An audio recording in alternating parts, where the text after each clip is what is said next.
kita bahas adalah literatur jeunesse. Jeunesse di sini ya kisarannya dari yang tadi saya bilang usia balita sampai remaja ya. Dan topik yang bahan latihan yang saya berikan tadi itu adalah bahan bacaan untuk anak-anak remaja ya, bukan untuk anak kecil.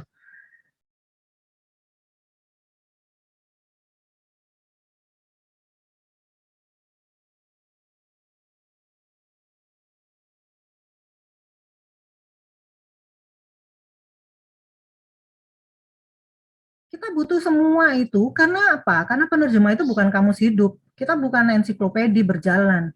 Penerjemah itu punya keterbatasan dalam mengingat, dalam memahami sesuatu sehingga kita gitu ya. Oke, sampai sini ada pertanyaan sebelum kita lanjut? Madam, Ya. mau tanya, Madam.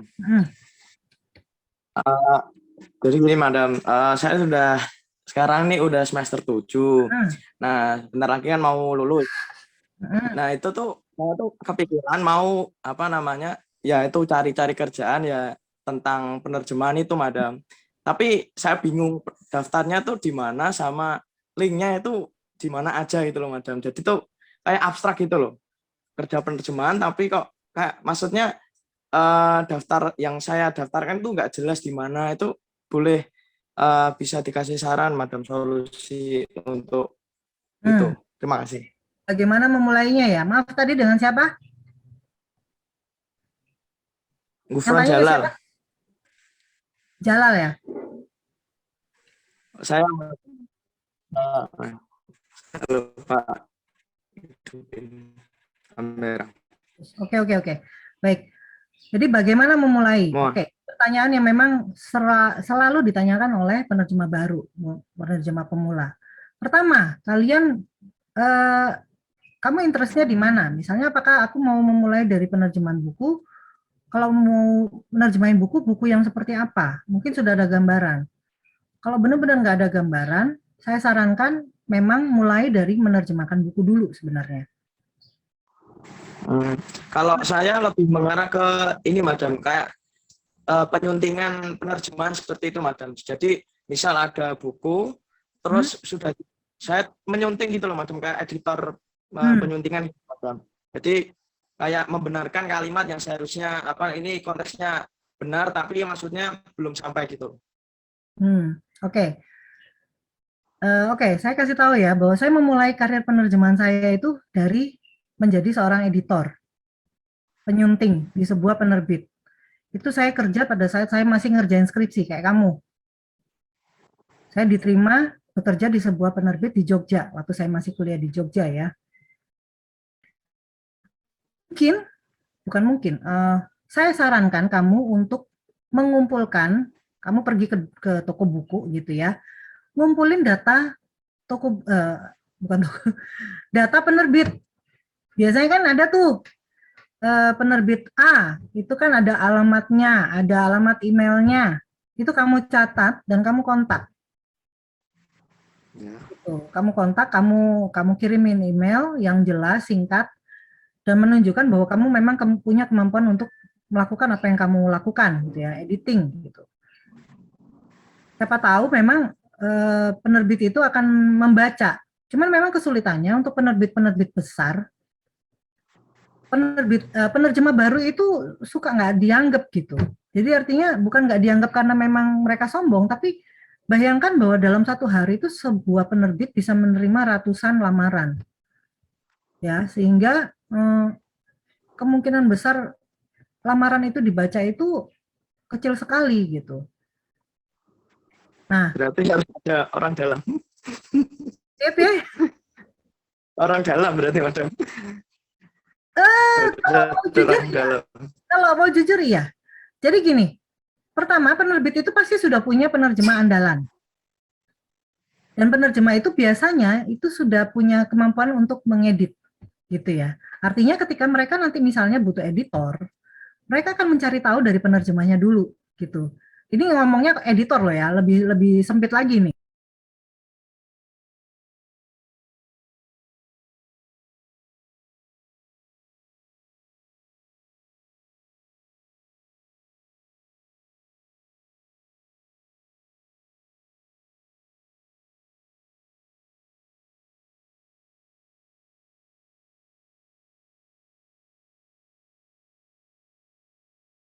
Oke, siapa yang mau baca dalam bahasa Prancis? Monggo. Moi, madame. Moi. Silakan. Voici un lycée normal et moderne. Après une courte hibernation de 2 mois, il reprend vie. C'est la rentrée. D'accord. Et voici une classe. Udah, lanjut Stop, apa? sampai situ. Stop dulu sampai situ. Oh ini. Oke, terjemahannya apa nih kira-kira? Inilah sekolah normal dan modern. Ya, setelah liburan yang cukup singkat, liburan 2 bulan yang cukup singkat, apa ya, il reprend vie. Dia kembali ke aktivitas biasanya, madam.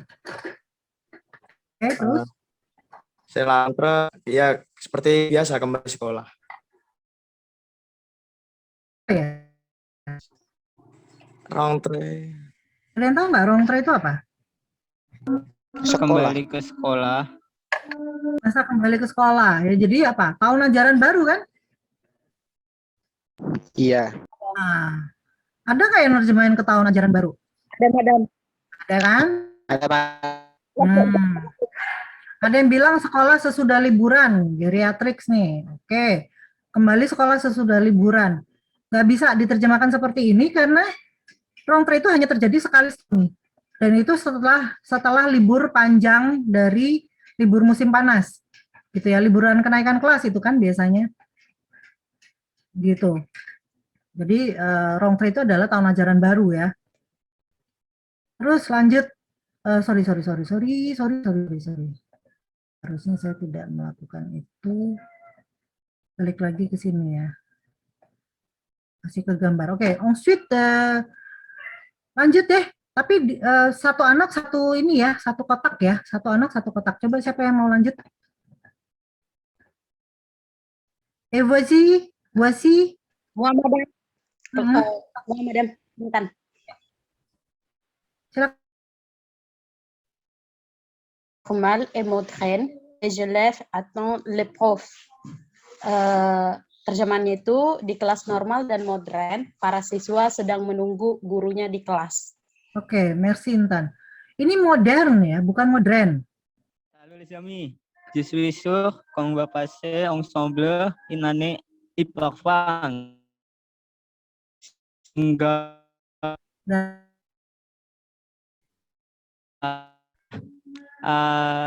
Halo teman-teman, saya yakin bahwa kita akan melewati 1 tahun yang sangat menyenangkan bersama.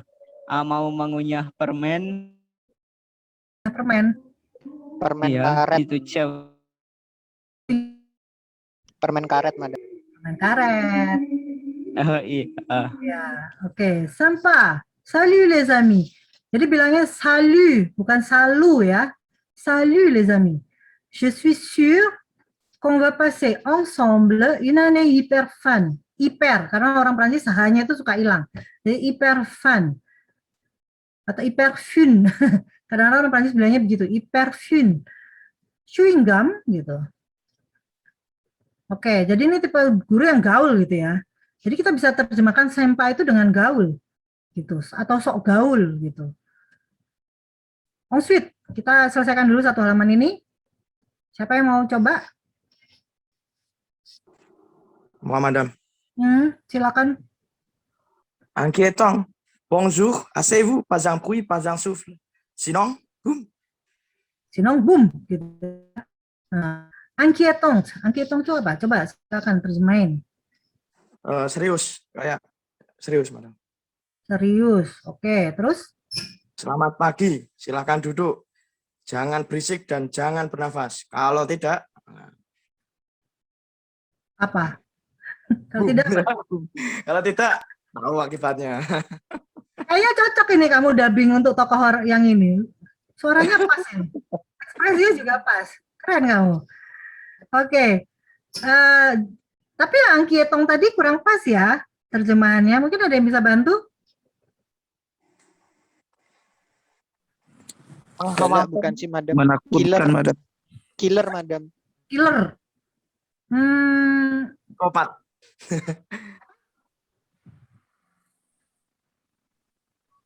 Apa tadi? Selain killer? Menakutkan. menakutkan, Psikopat, Madam. psikopat.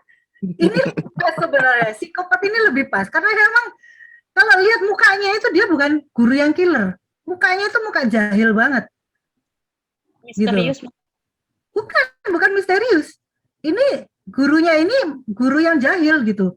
Dia sering mengancam untuk melakukan apa namanya ledakan-ledakan, membuat ledakan-ledakan itu memang karena memang ini aja gitu. Dia senang membuat kerusuhan itu gitu. Jadi dia bukan orang yang serius. Kelihatan banget kan mukanya jahil gitu ya.